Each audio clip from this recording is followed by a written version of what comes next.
this isn't just one person's job. It's just not your job getting your student through their post-high school educational experience. It's not just mine. It's not just the students.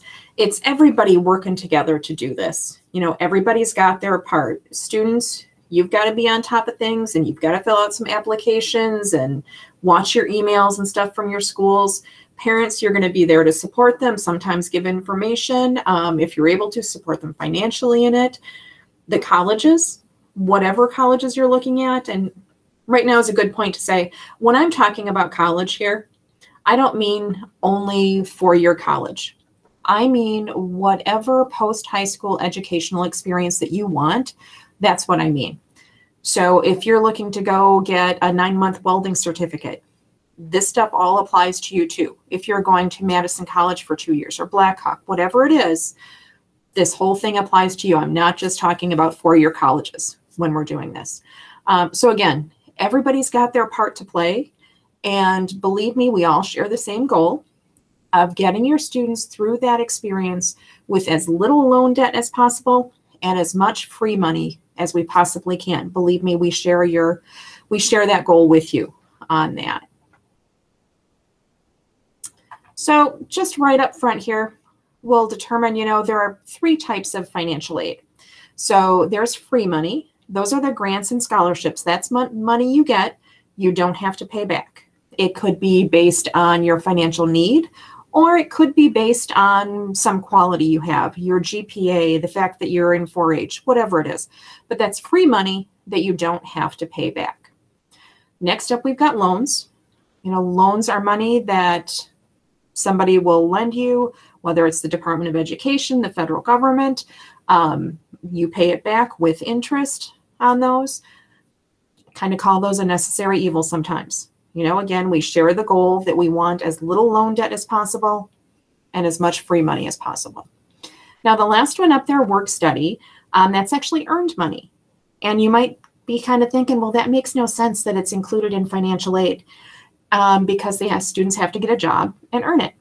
And honestly, this is one of 2 kind of smarty pants answers in this whole presentation, is that the reason we consider it financial aid, you'll see it on your financial aid award offers, is that the Department of Education says that work study is financial aid.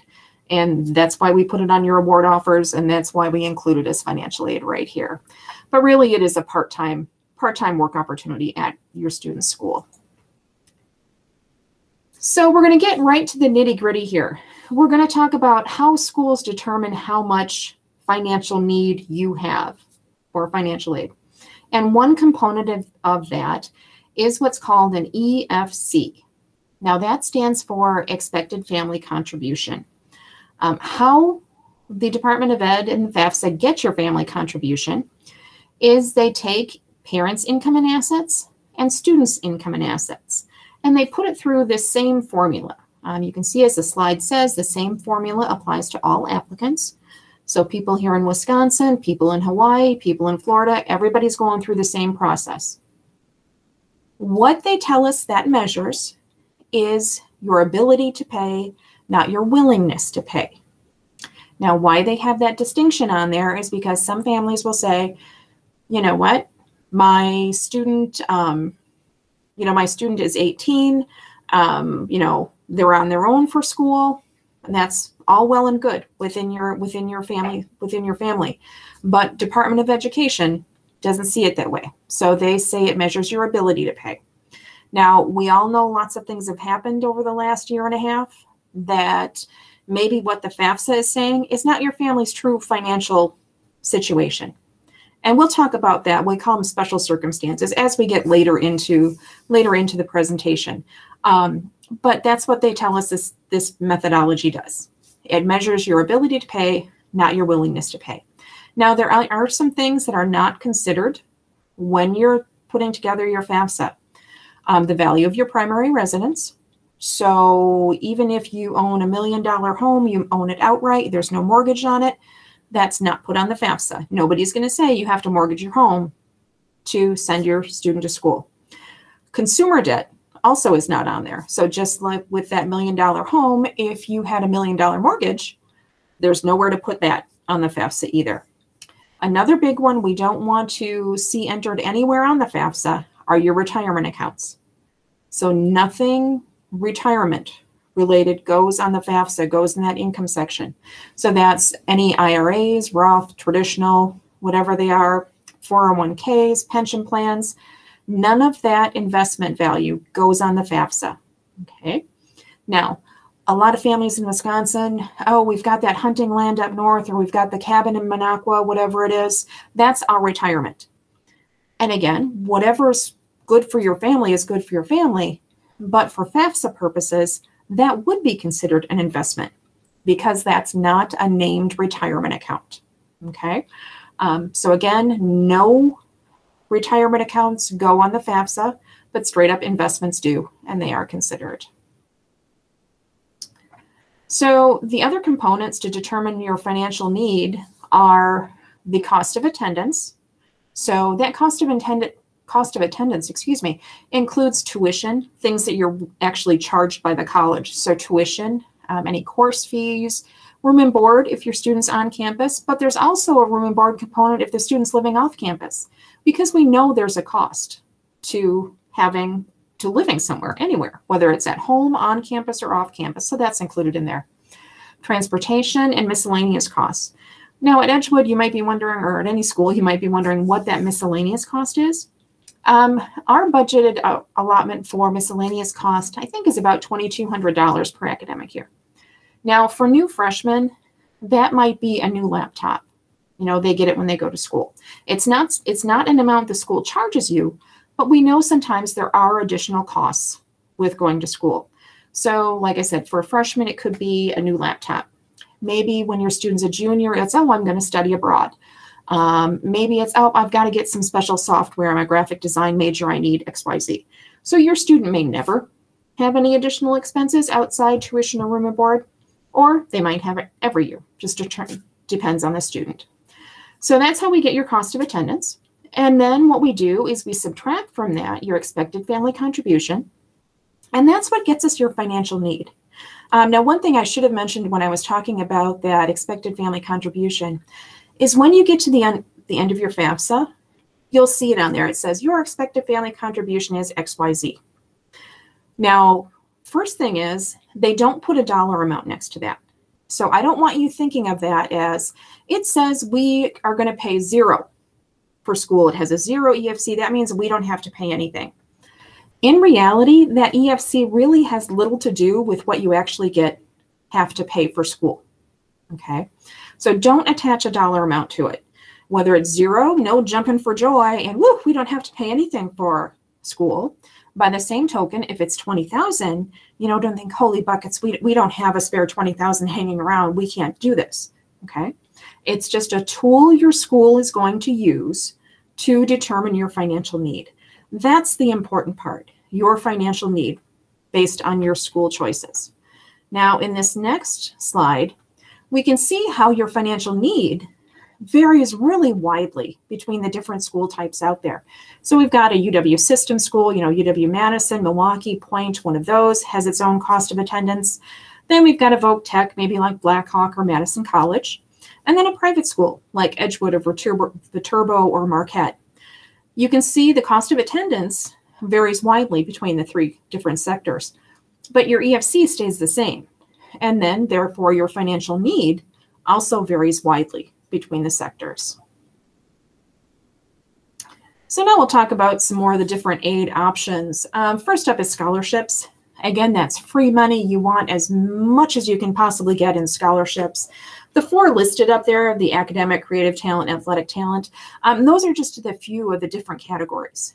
Now, academic scholarships, typically, those are based on your GPA. A lot of schools are going test optional, so they're not even asking about or not using ACT or SAT scores to determine merit scholarships. Some schools may still be, but I know a lot are getting away from it. That's something you'll typically know fairly soon after you're admitted to the college, because it is based on your GPA and possibly a test score.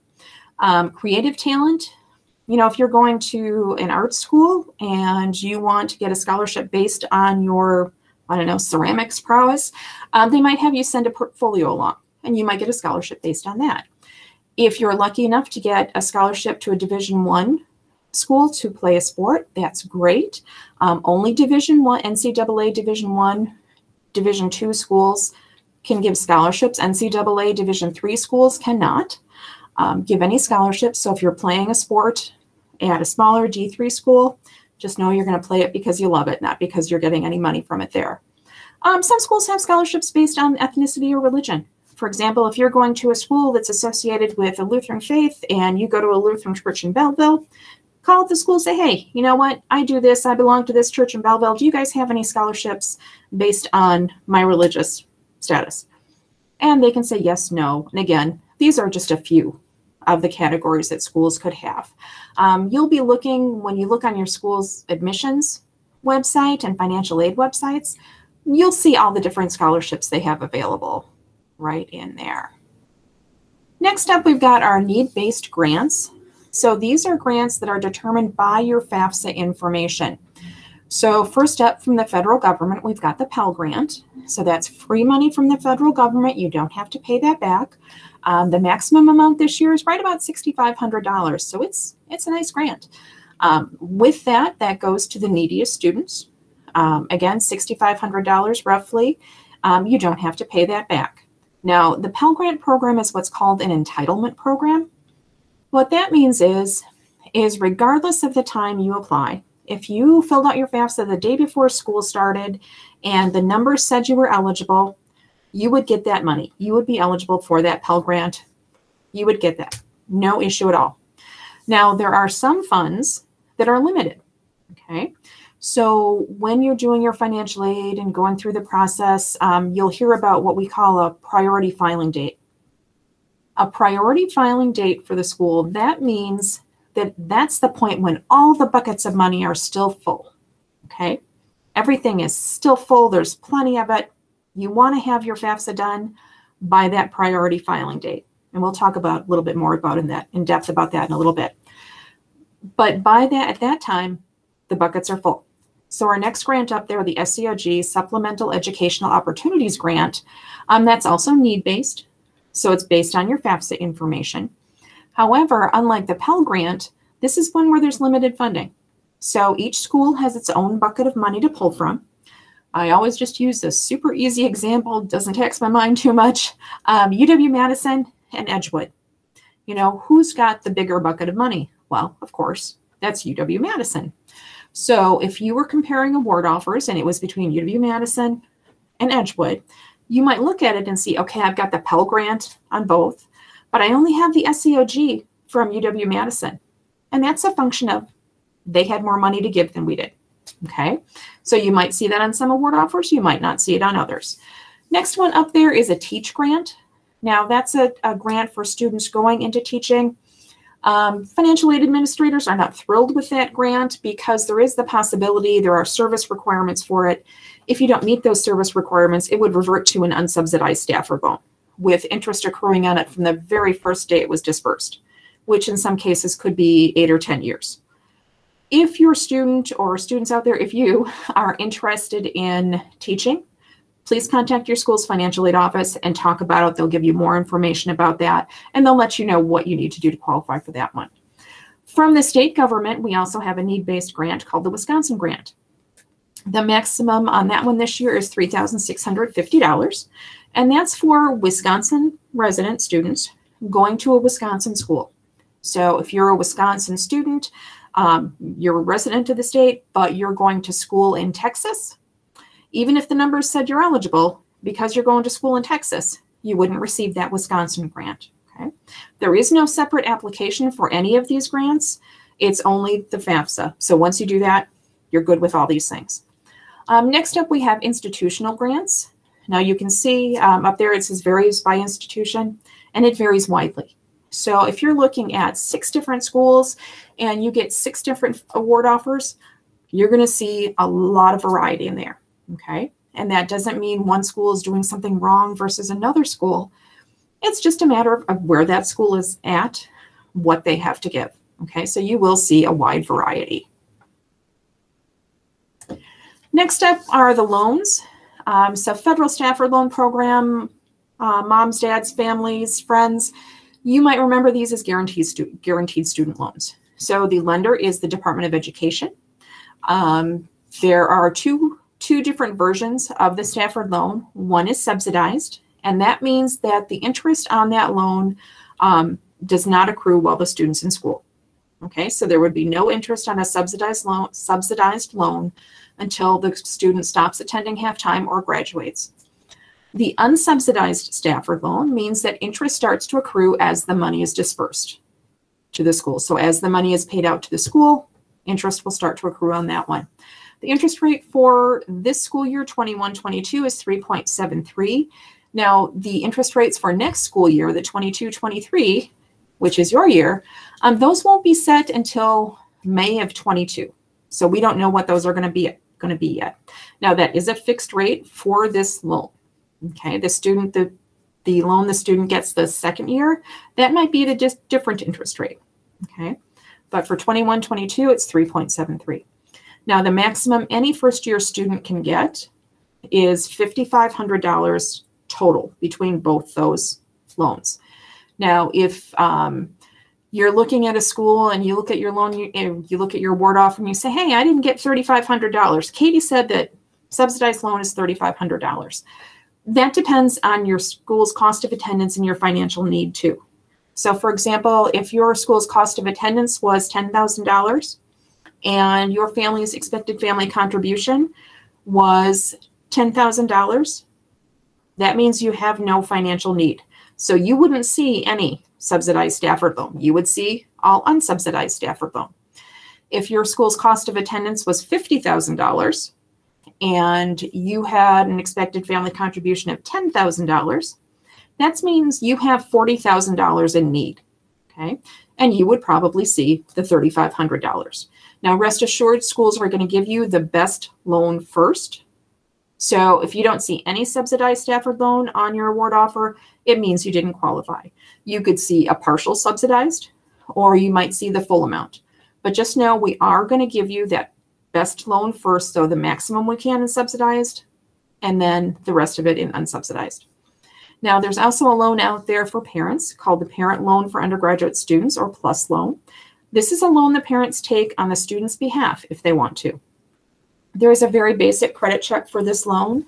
There is no income requirement. This loan can be deferred while the student's in school, but interest does accrue on it. And the interest rate for the PLUS loan for this school year is 6.28.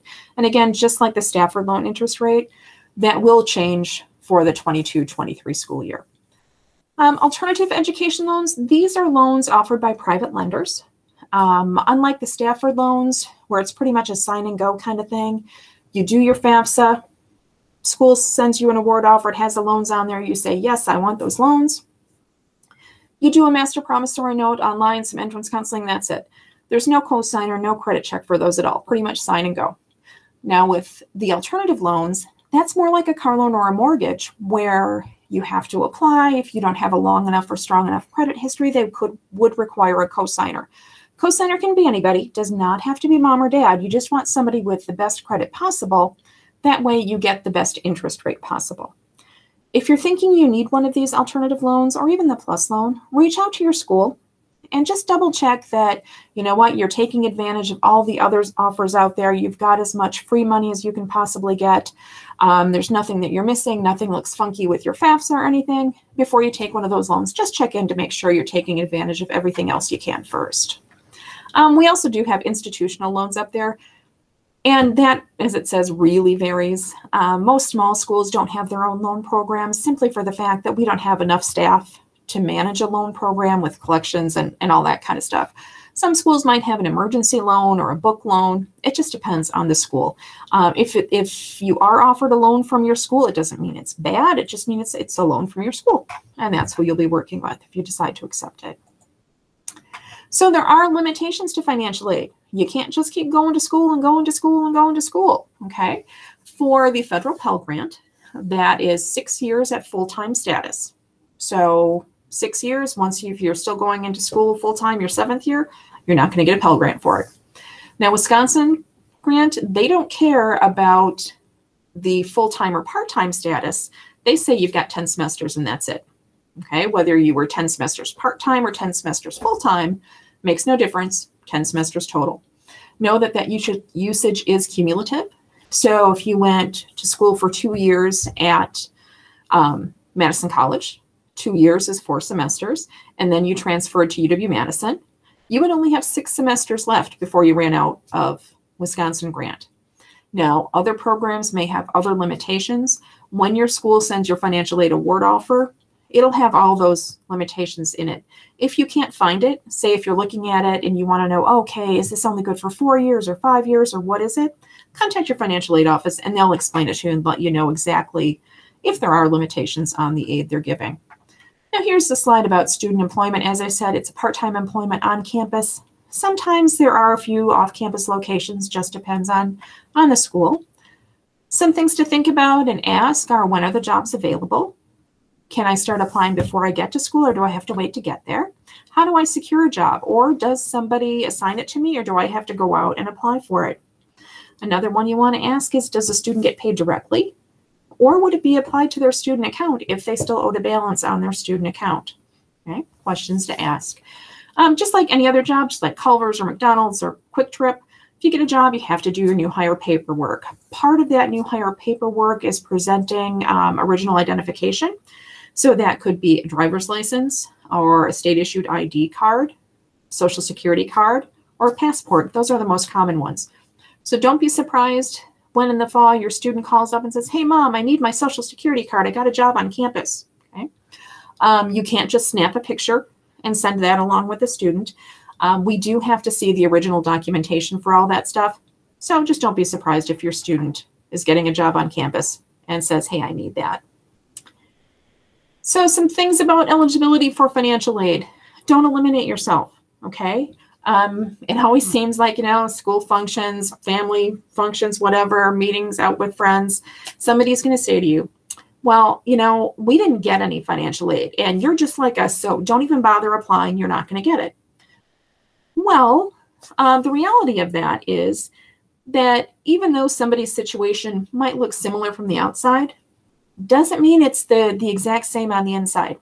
Now, doing your FAFSA, applying for financial aid, takes maybe 45 minutes, okay?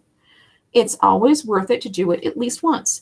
If you do it once and you find, you know what, all we got were loans, we don't want loans, we're not going to do that, then great, don't do it again, okay? But we all waste more time going down a rabbit hole, Googling something, more than 45 minutes. So, it's something that's worthwhile to do, just so you know, based on your information, your student, your school, okay? So I always encourage you to do it at least once. Again, if you don't want it after that, totally good, but you know for sure what's going on with your situation. So there is no income cutoff for financial aid. If you really wanted unsubsidized Stafford loan and you made $40 million a year, but you really wanted that loan, great, do a FAFSA, get yourself some unsubsidized Stafford loans. So there is no income cutoff. Now, one thing you're going to have to do, though, before you get that financial aid award offer is complete the admissions process. You have to be fully admitted to your school in order to get an aid offer. Now, this last one up here, I'll hit a couple of times for the presentation. Please let us know if your financial circumstances change. Now, this FAFSA, you'll see as we get into it in a few minutes here, is based on 2020 tax information. Okay, lots of things have changed in the last year and a half. If your financial situation is not the same as it was then, contact your school. If you lost income, if something happened, you lost income, lost a job, if there was a divorce in the family, death in the family. If your financial aid situation is not the same, contact your school. Say, hey, this is what's going on right now. Is there anything you can do to help us? Your school will say, hey, you know what? Yes, get us XYZ documentation, fill out this form. We'll run the numbers again and see what we can do for you.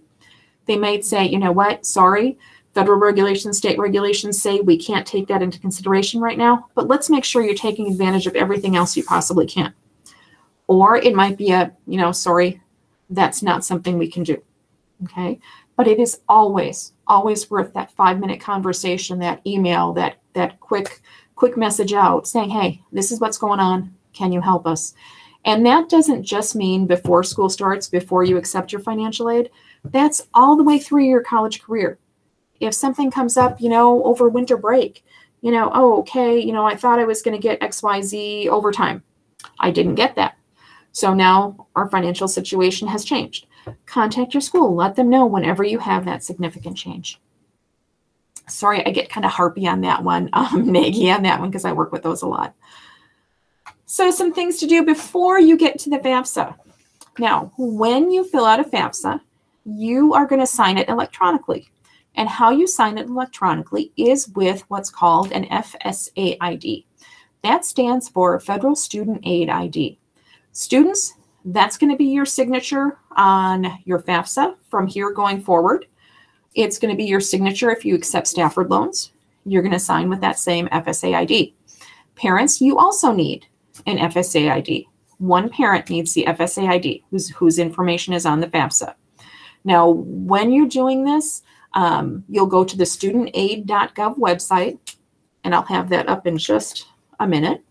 But you're going to go to the studentaid.gov website. We encourage you to do this at least 3 or 4 days before you actually start filling out your FAFSA. If you really wanted to go gung-ho and do that tonight, great. It's totally, you can do it absolutely before the FAFSA is even available.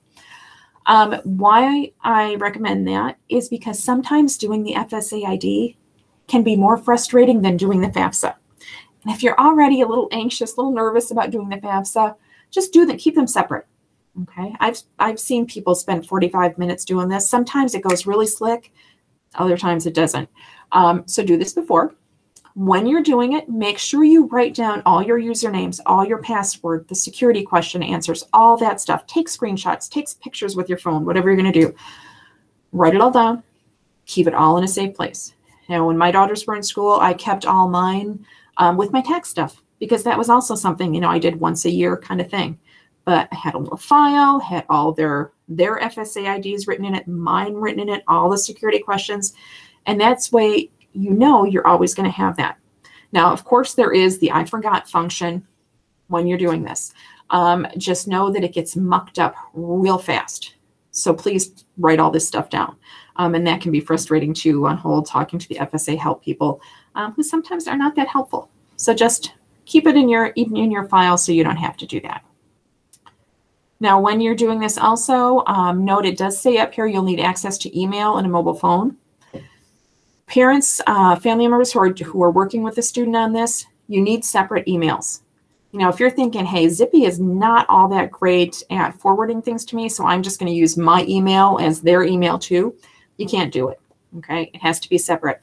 And students with this, now is the time not to use your high school email. Melanie, you can correct me if I'm wrong, but schools usually cut off that high school email after graduation.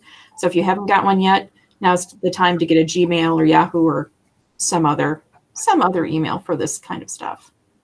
Correct. Awesome. So this is just what the FSA ID screen looks like. Remember, you must each have a unique email. Username, you can't use your name or birthday, any of that stuff, typical username stuff. But you do that at studentaid.gov. And another screenshot, little secure codes, all that stuff. You've all set up things like this before, so it's nothing really new. All right, here's our Fafsa Fund. So the FAFSA, or Free Application for Federal Student Aid, that opens up October 1st for the 22-23 school year. You go to studentaid.gov, and that's where you'll start the fund. So students, this year, this time of year, even through this whole school year, we are still processing financial aid for this school year, for the 2021-2022 school year. We're still working on that here. You guys want to make sure that you do 2022-2023. That's your freshman year. Make sure you select that date. Because what happens every year, inevitably, we have somebody who does the wrong year. They do the current year instead of their freshman year's FAFSA. And what happens is you don't get credit for doing the wrong FAFSA at the right time. Okay, so you guys make sure you do 22-23. That is your year. It's going to ask basic demographic information, things that it does. Now it's going to ask, name, date of birth. double check on these things because sometimes the little drop-down boxes are very sensitive. So if you accidentally roll over something, marital status, this one I found in the past couple of years. We've had a lot of students who report they're married and filed jointly for their tax returns. So just make sure you're clicking on the right thing and not rolling back over it. Double check it. Again, that email address should not be your high school email address, students. Then it's going to ask for the schools. Now, if right now your student doesn't know what schools you're looking for, that's totally okay. You can do a FAFSA and just put one school that they're kind of remotely thinking of, okay? If you end up not applying to that school, no big deal, no harm, no foul, nothing happens. The school won't even look at your FAFSA information. But the important thing is to get the FAFSA done. The earlier, the better, for a couple of reasons. Number one, it's off your plate. You don't have to think about it. It's done, it's over. You won't have to do it again until next October. The other thing is if you do it as early as possible, you know you're going to be applying and you're going to have a process date when all your school's buckets of money are still full. Okay, remember how I talked about that with the Seog back a few slides ago? Do it early. That way you know when you apply, those buckets are full because that's when you want them to give you money out of those buckets. This screen just talks about the student status, about whether or not a student is going to have to put parental information on the FAFSA. So a lot of folks think that it has to do with who claims the student on the FAFSA.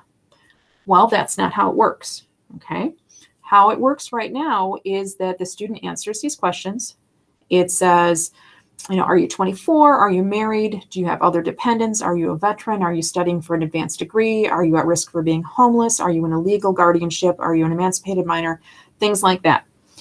If the student answers no to all those questions, then at least one parent's information and signature on the FAFSA is required. If the student would answer yes, then they would be considered an independent student. Schools would likely have additional follow-up documentation and verification for that.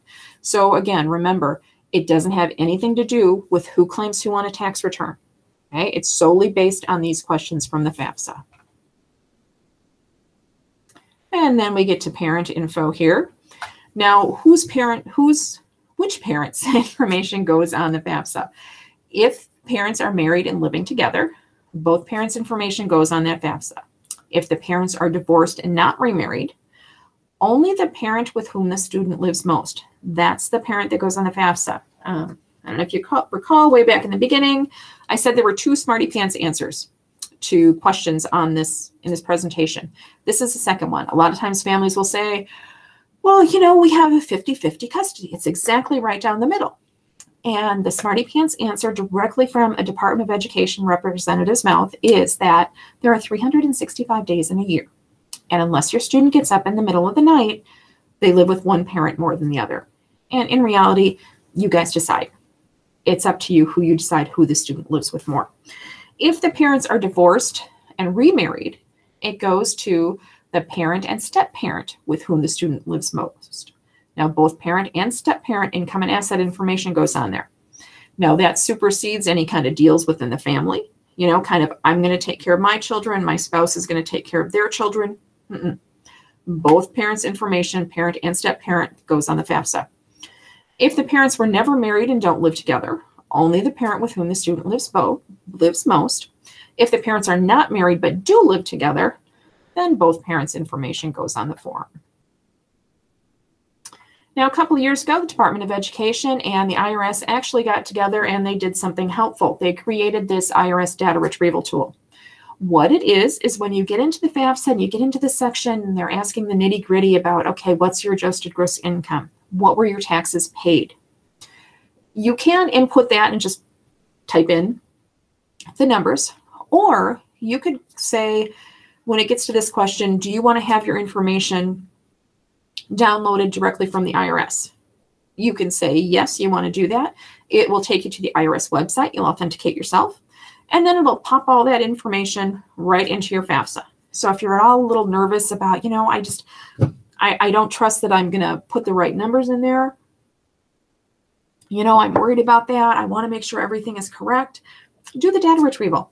It works really slick. It's great. That way you know the numbers are correct. You're all good.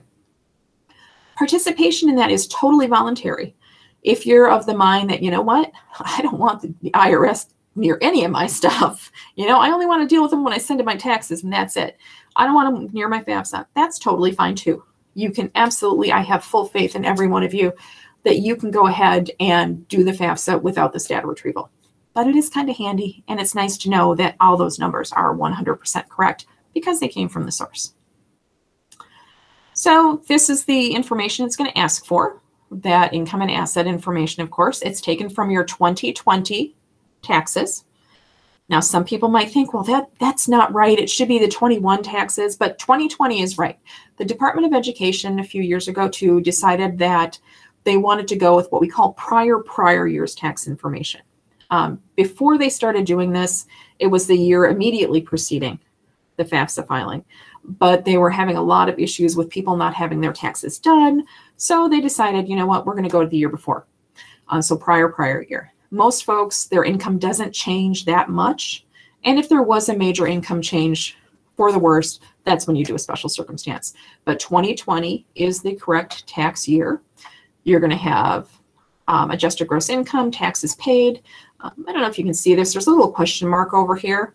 And if you hover over that, it'll say, take this number from line 14 or line 23 on your IRS 1040. So it tells you exactly where to take that number from. It's going to ask you about your current amount of cash checking savings and your investments. Now remember, in the investment portion, we don't want to know about your primary residence, any specifically named retirement accounts. So those are your IRAs, both Roth and traditional, pension, 401k, any of that. We also don't want to know about assets of a family-controlled business. So that's if that's a small business or a family farm. If it's controlled by the family and has less than 100 employees, no assets of that business go on the FAFSA. And family means it could be mom and dad. It could be dad and grandpa, mom and grandma, mom's cousin, whoever it is, as long as it's controlled by the family, no assets of that business go on the FAFSA if it's less than 100 employees. It's also going to ask how many students are in school and how many students are in your family. It's going to ask the exact same information for your student. Now, a lot of people kind of freak out a little bit, but my student didn't file a tax return. Totally okay. That's one of the little drop-down boxes. Is your student not going to file, already filed? I think there's one more on there, but it's totally okay if they didn't file a tax return. You just check that box. Now, when you get to the end here, it's going to ask for your signatures, and this is where you're going to do your FSA ID. Please make sure you use the FSA ID. Although you can print a signature page, please don't get that FSA ID. The signature pages can take 4 to 6 weeks to process. And know that your FAFSA is only officially processed when the Department of Ed gets that signature page. And honestly, I wouldn't trust the mail to do it and get there and have it get there to the Department of Ed and their millions of pieces of mail they're opening up. Do the electronic signature. That way you know it's done and ready to go. So you're going to get a confirmation page. It's going to tell you your expected family contribution. It'll tell you some information about your schools there. Remember, with that EFC, don't put a dollar amount in front of it. Whether it's 0, no jumping for joy, thinking, woo, we're not paying for anything, or 20,000. It's just a tool your school is going to use to determine your financial need. So don't put too much stock in that number. So some frequent FAFSA errors. We have up here failing to file the FAFSA annually. It is an annual event. You'll do the FAFSA every year in October. Please know that financial aid offices are fabulous at nagging and reminding. We start our reminder process in about November for returning students, and we're on a 2-week cycle. So until we get that FAFSA, we remind them every 2 weeks. So believe me, they'll know. Filling out the wrong year's FAFSA, we talked about that one. Missing financial aid deadlines.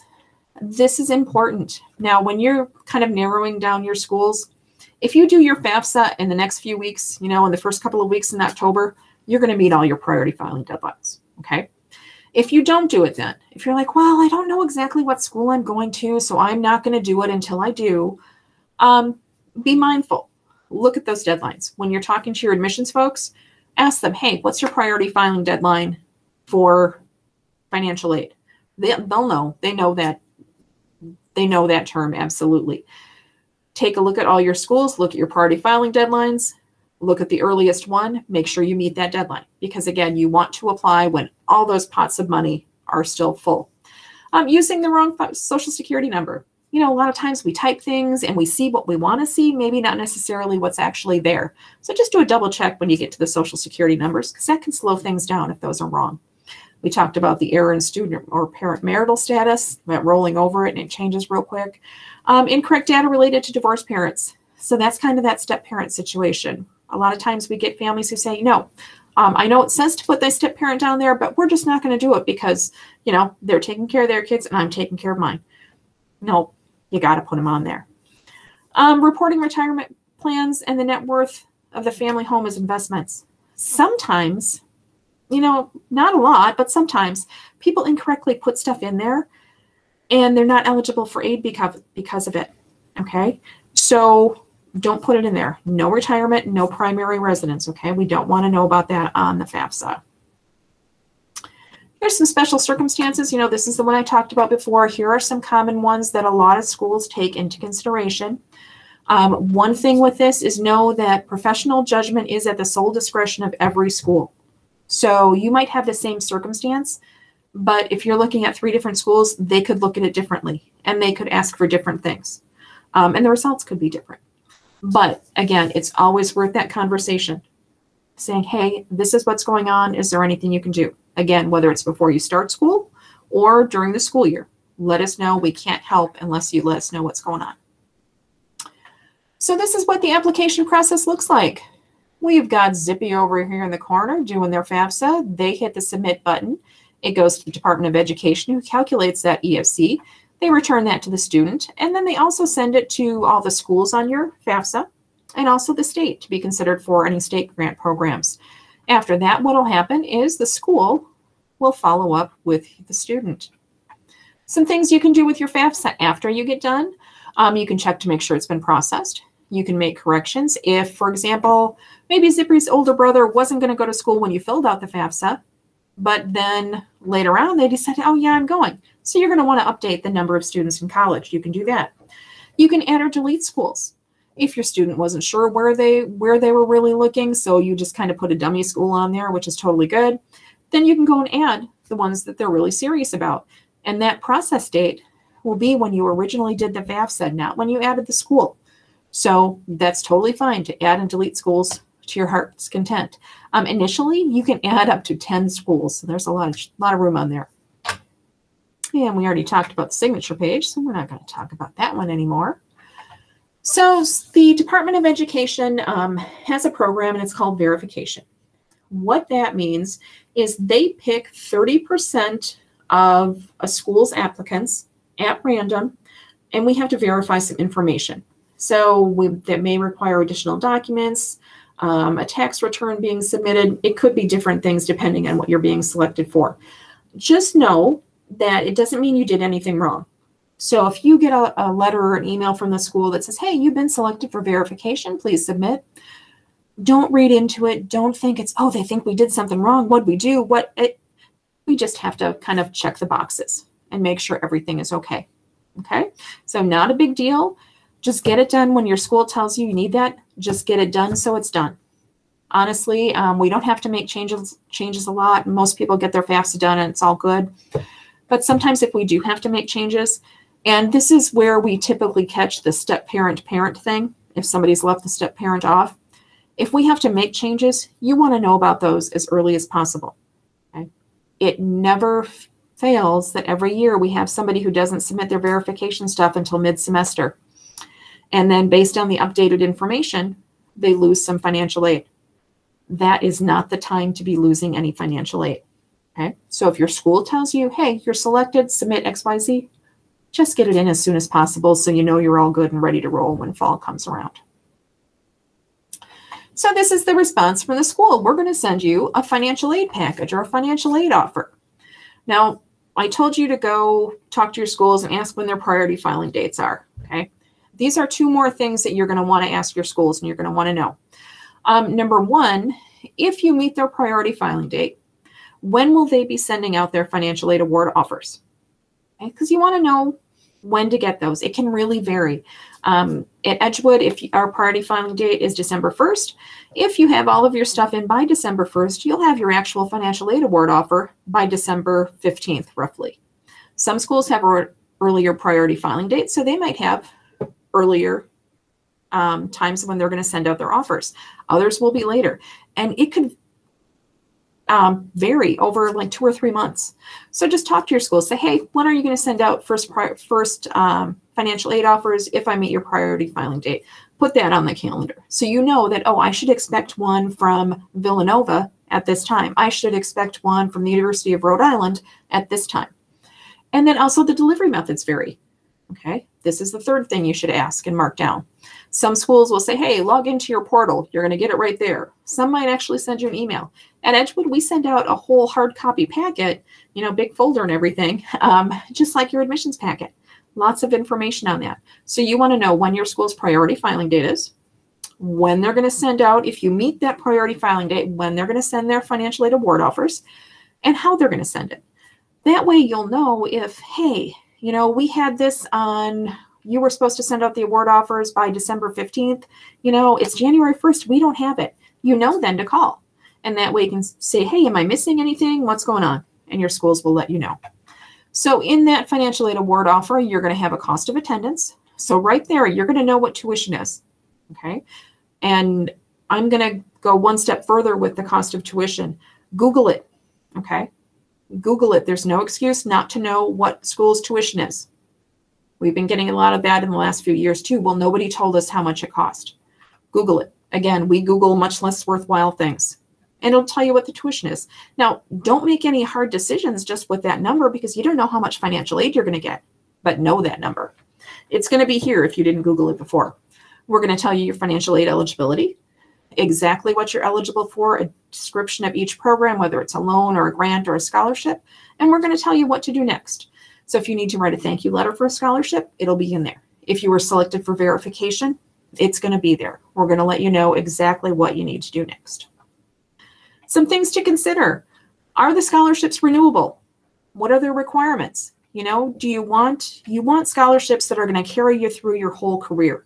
If one school's offering you a great scholarship, but it's one time, maybe it's great. Maybe it's a great school for you. You just want to make plans for all 4 years, knowing that, hey, this is only a one-time thing. You're going to want to know if you have to keep the same GPA that you had in high school and college for their merit scholarship. Lots of information on that. Now, that should be in that financial aid award offer. If it's not, contact your school and ask. Look at that grant and loan combination. $20,000 bottom line can be a very different thing if it's $5,000 in grants, $15,000 in loans versus $15,000 in grants and $5,000 in loans. Same bottom line, $20,000, but a big difference. Are you going to graduate in 4 years or 5 years?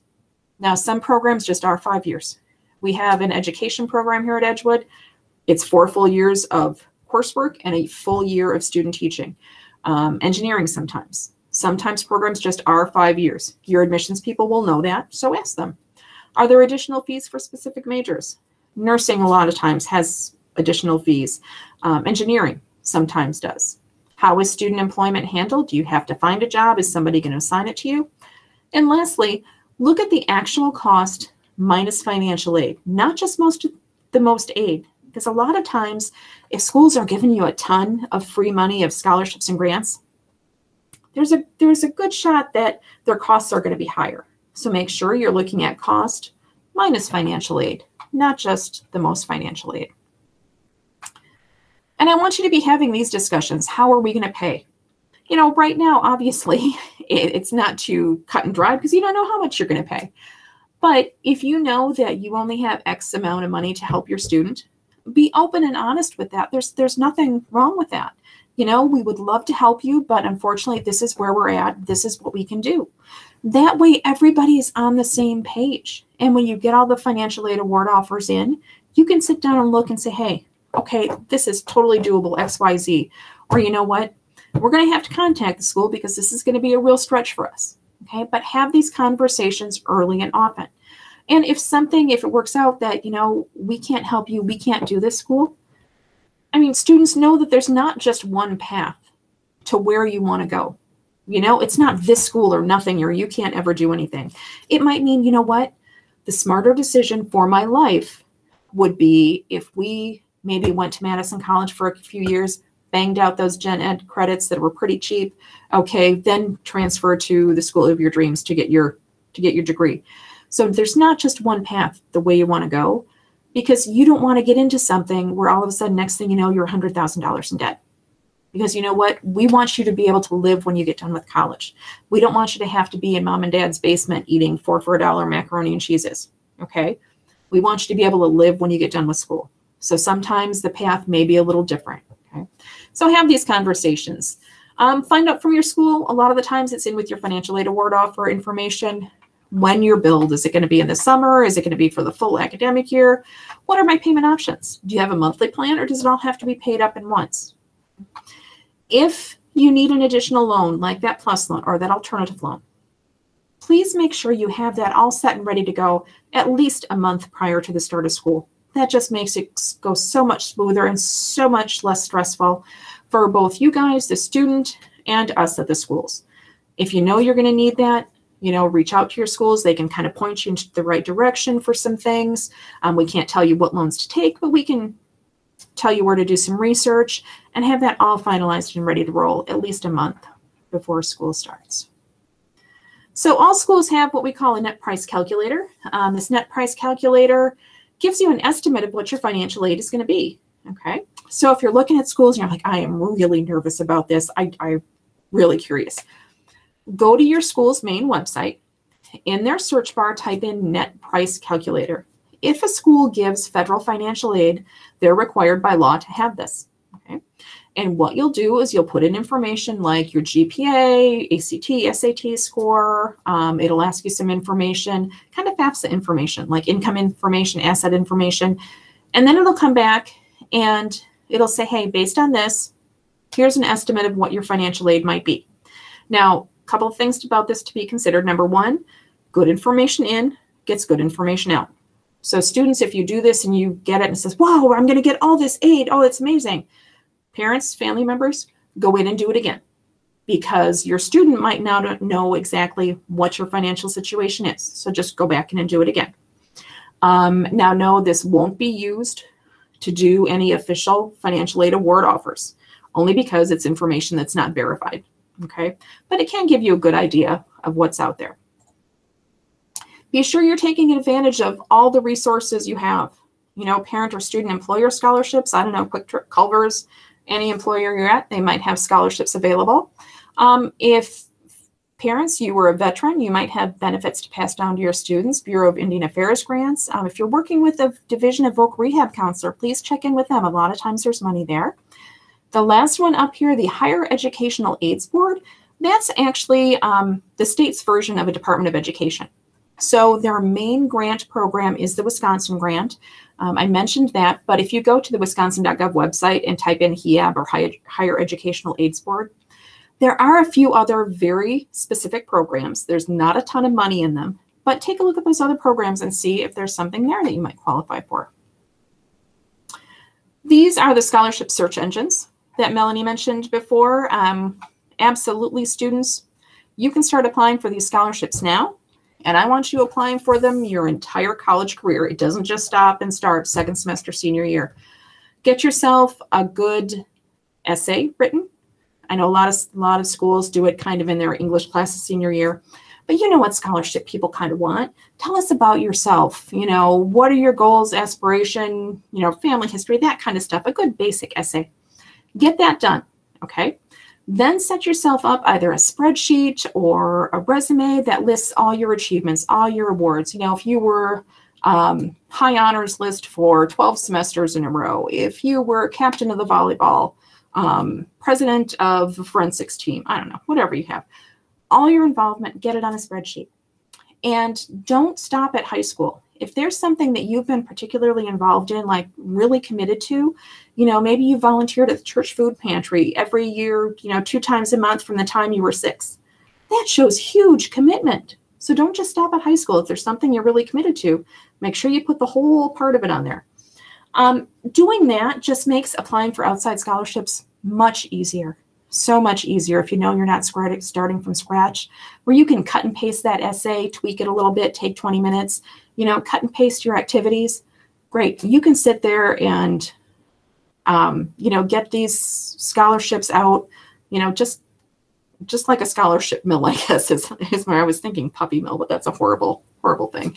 But just kind of make it automated. Every Thursday night, you're going to get notifications when you set yourself up with your profile with these companies or with these websites. You'll get a ton of stuff.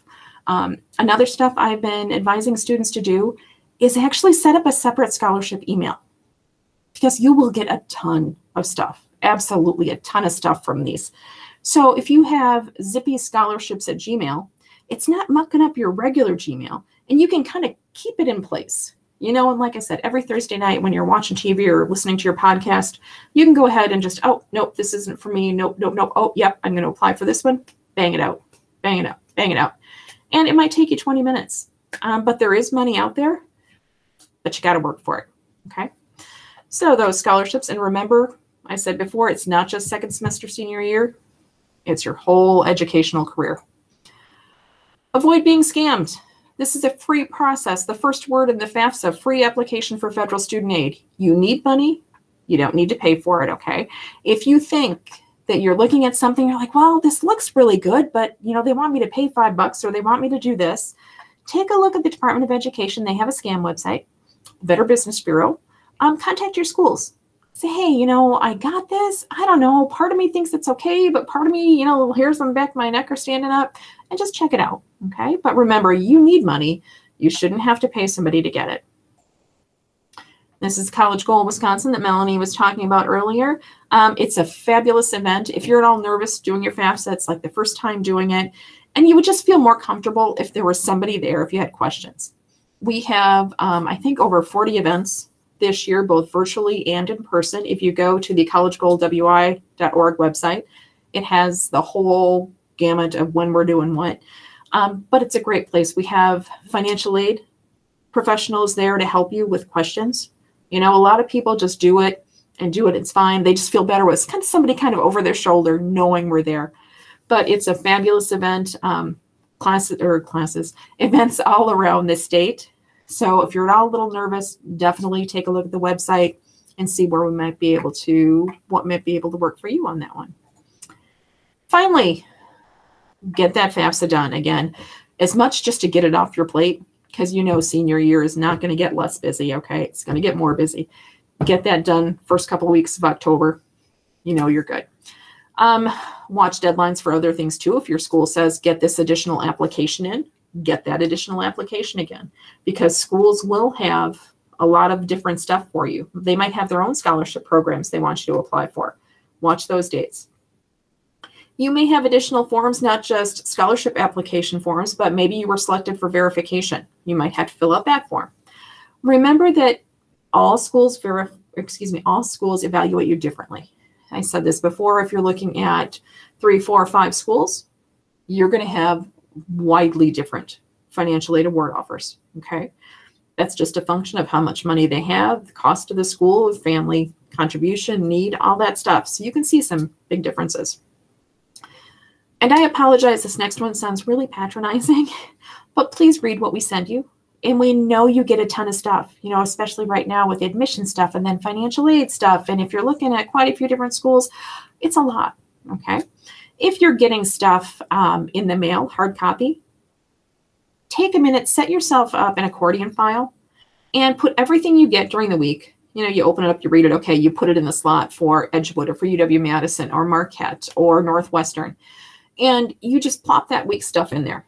Then once a week, sit down as a family, okay, everybody go through this, see what we need. Is there a date coming up? Is there something we have to return? Is there something we have to do?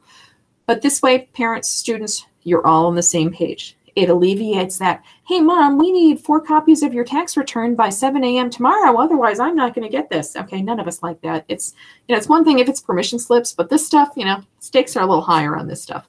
So read what we send you. If it's same thing with email, just set them up in different folders. Go over it all so everybody's on the same page. I've hit the special circumstance a number of times already, but again, don't hesitate to contact your schools with questions. That's why we're there. If your situation has changed, let us know. Last one, always keep copies of stuff you send us. Okay, I always cringe a little bit whenever somebody's selected for verification. We have to have a tax return, and they come in and they give us their H&R Block folder. Complete everything stapled in. And it's like, oh no, you don't want to give that to us. Okay, so we make copies, but you make copies at home. Never send us your originals. We hope things don't get lost and things like that, but yet we know stuff happens. So always keep copies. And with that, I am done with my spiel.